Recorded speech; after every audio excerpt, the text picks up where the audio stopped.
ಇಲ್ಲಾಗಿದ್ದಕ್ಕೆ ರಾಜೀನಾಮೆ ಕೇಳ್ತೀರಿ, ಕುಂಭಮೇಳದಲ್ಲಿ ಆಗಿರ್ಲಿಲ್ವಾ? ಪಹಲ್ಗಾಮ್ನಲ್ಲಾಯ್ತು, ಅದೇನು?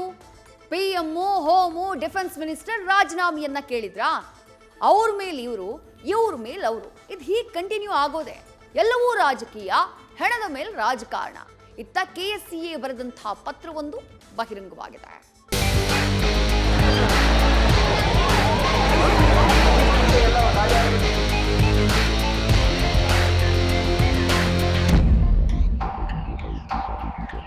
ಬೆಂಗಳೂರಿಗೆ ಇದೊಂದು ಕಪ್ಪು ಚುಕ್ಕೆ.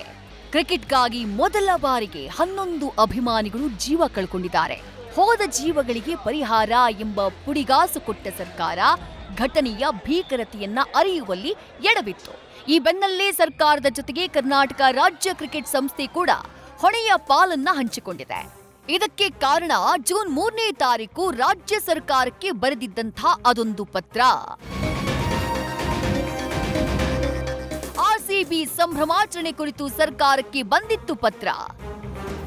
KSCA ಬರೆದ ಪತ್ರದ ಸುತ್ತ ಶುರುವಾದ ಮಾತಿನ ಸಮರ. ಅಂದ್ಹಾಗೆ ಘೋರ ದುರಂತಕ್ಕೆ ಕಾರಣವಾಗಿದ್ದೇ 2 ಕಾರ್ಯಕ್ರಮಗಳು.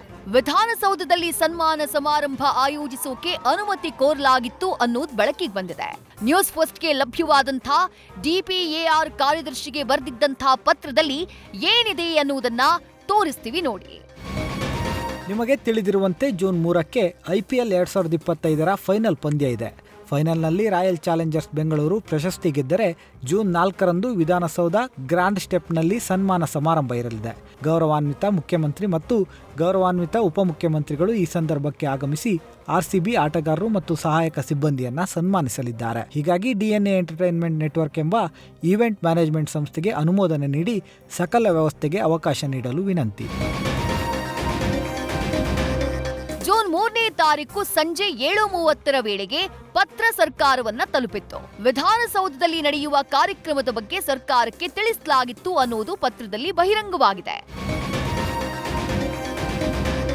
ಇಷ್ಟೆಲ್ಲ ದುರಂತ ಸಂಭವಿಸಿದ ಬಳಿಕ ಸರ್ಕಾರ ಮತ್ತು KSCA ನಡುವೆ ಜಟಾಪಟಿ ಏರ್ಪಟ್ಟಿದೆ. ಸ್ವತಃ CM ಇದು KSCA ಕಾರ್ಯಕ್ರಮ ಸರ್ಕಾರದಲ್ಲ ಅಂತ ಹೇಳಿದ್ರು.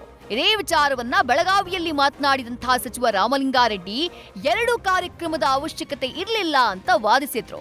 ಇದಕ್ಕವರೇ ಹೊಣೆ ಅಂತ ಬೊಟ್ಟು ಮಾಡಿದ್ರು. ಸಚಿವೆ ಲಕ್ಷ್ಮೀ ಹೆಬ್ಬಾಳ್ಕರ್ ಮೃತರ ಕುಟುಂಬಕ್ಕೆ RCB KSCA ಸೇರಿ ಕೋಟಿ ರೂಪಾಯಿ ನೀಡಬೇಕು ಅಂತ ಆಗ್ರಹಿಸಿದ್ದಾರೆ. ಇವರೆಲ್ಲ ಕೂಡ ಪರ್ಮಿಷನ್ ತಗೊಂಡು ಮಾಡಬೇಕಾಗಿತ್ತು. ಮೊದಲನೇದಾಗಿ ಒಂದು ಪ್ರೋಗ್ರಾಮ್ ಸಾಕಾಗಿತ್ತು, ಅದು ವಿಧಾನಸೌಧ ಮಾಡಿದ್ರಲ್ಲ, ಮುಂದೆ ಮಾಡಿದ್ರಲ್ಲ, ಅದು ಸಾಕಾಗಿತ್ತು. ಆದರೆ 2ನೇ ಸಭೆ ಅವಶ್ಯಕತೆ ಇರಲಿಲ್ಲ. ಆದರೂ ಕೂಡ ಅವರು ಸ್ಟೇಡಿಯಂ ಅವರು ಮಾಡಿದ್ದಾರೆ.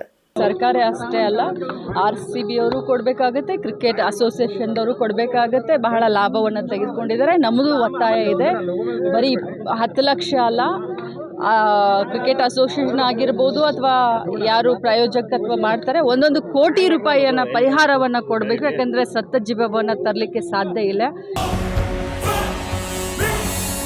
ಅದೇನೇ ವಾದದ ಸರಣಿ ಮುಂದುವರೆದ್ರೂ ಹೋದ ಜೀವಗಳಿಗೆ ಬೆಲೆ ಕಟ್ಟೋಕ್ ಸಾಧ್ಯನಾ? ಯಾರದ್ದೋ ಪ್ರಚಾರ ಪ್ರಿಯತೆಗಾಗಿ, ಕ್ರೆಡಿಟ್ಗಾಗಿ ಫೈಟ್ ನಡೆಸಿದವರು ಈಗ ನುಣುಚಿಕೊಳ್ಳುವ ತಂತ್ರಕ್ಕೆ ಇಳಿದಿದ್ದಾರೆ. News first bureau. News first ನಿರ್ಭೀತಿಯಿಂದ ನಿಮ್ಮ ಪರವಾಗಿ.